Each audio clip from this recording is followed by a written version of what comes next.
இப்போ வந்து பார்த்தீங்கன்னா py_example.py என்ன பைத்தான் ஃபைல் வந்து கிரியேட் பண்ணுறேன். இந்த செக்ஷன் வந்து பார்த்தீங்கன்னா பியாண்டிக் மாடலை பற்றி நான் எக்ஸ்பிளைன் பண்ண போகிறேன். இது வந்து பார்த்தீங்கன்னா பாஸ்ட் ஏபியில் ஆட்டோமேட்டிக்காகவே வேலிடேஷன் வந்து செக் பண்ணோம். அதாவது நம்ம வந்து இண்டிஜராவோ இல்லை ஸ்ட்ரிங்காவோ டிக்ளேர் பண்ணிவிட்டு பாஸ் பண்ணும்பொழுது மாற்றி பாஸ் பண்ணோம்னா இது வந்து பார்த்தீங்கன்னா செக் பண்ணி எரர் த்ரோ பண்ணோம்.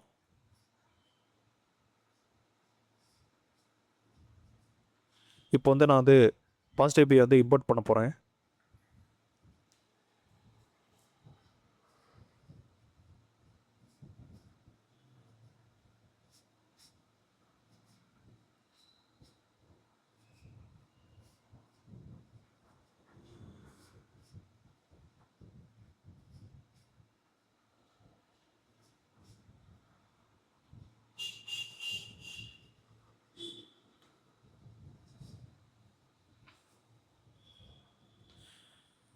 பாஸ்ட் ஏபி வந்து இம்போர்ட் பண்ணியாச்சு.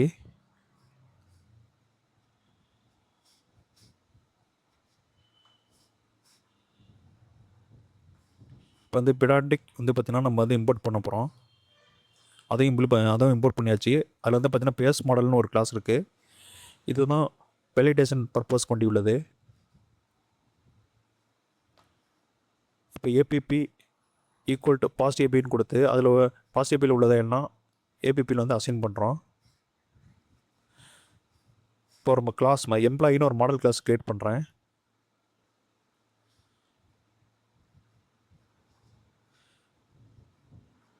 அந்த மாடல் கிளாஸுக்கு பேஸ் மாடலை வந்து அசைன் பண்ணுறேன்.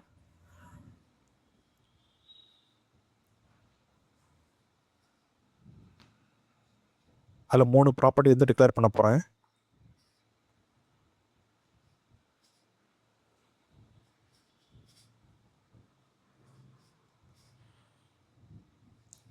இன்டிஜர் வந்து ஐடியாவும் ஸ்ட்ரிங்கு வந்து நேமாவும்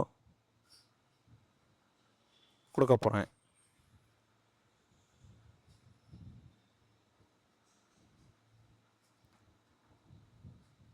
அதுக்கு அடுத்ததாக இமெயில் ஃபீல்டு வந்து டிக்ளேர் பண்ண போகிறேன்.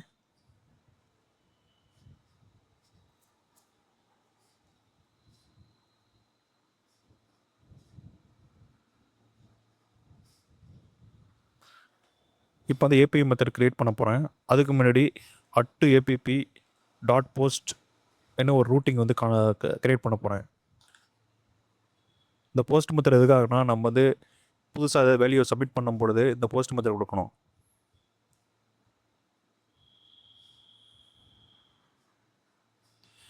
இப்போ வந்து பார்த்திங்கன்னா நான் பைத்தானில் ஒரு ஃபங்க்ஷன் க்ரியேட் பண்ண போகிறேன். அந்த ஃபங்க்ஷன் நேம் create_employee. அதில் வந்து மாடல் கிளாஸை அசைன் பண்ணுறேன்.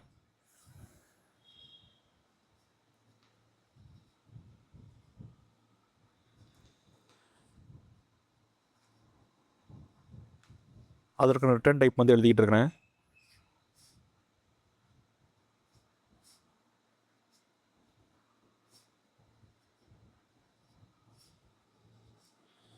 அதில் மெசேஜ்னு ஒரு ஃபீல்டை க்ரியேட் பண்ணி எம்ப்ளாயி கிரியேட்டட் சக்ஸஸ்ஃபுல்லின்னு நான் மெசேஜ் வந்து அசைன் பண்ணுறேன்.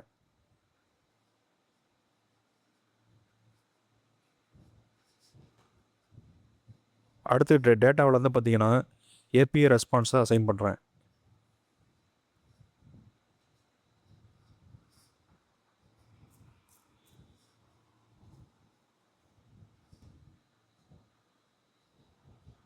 இப்போ வந்து நான் வந்து ரன் பண்ணுறேன்.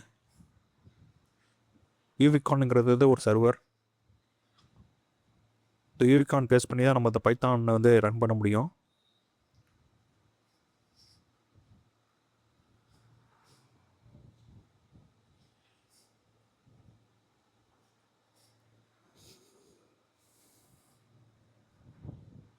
இப்போ கமெண்ட் எக்ஸிக்யூட் பண்ணேன், எரர் த்ரோ பண்ணுது.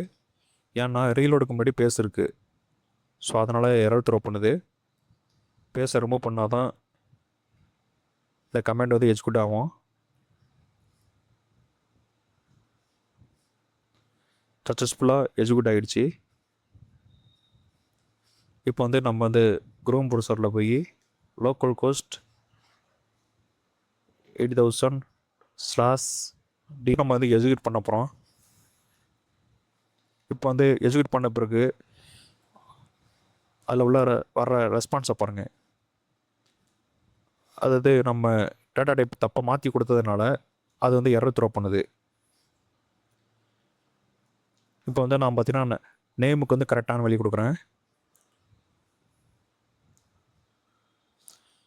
ஆனால் ஐடிக்கு வந்து தப்பான டேட்டா டைப் இருக்குது. இப்போ வந்து ஐடியில் தப்பான டேட்டா டைப் இருக்கிறதுனால, அதாவது இண்டீஜருக்கு பதில் ஸ்ட்ரிங் இருக்கிறதுனால இது வந்து எரர் த்ரோ பண்ணுது.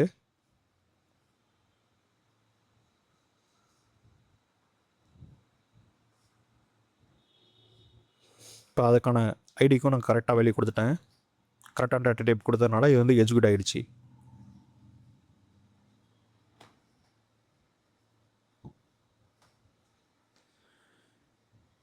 ஸோ இந்த பேண்டிக் வந்து பார்த்திங்கன்னா ஒரு முக்கியமான கான்செப்ட் இந்த பாஸ்டிபியில்.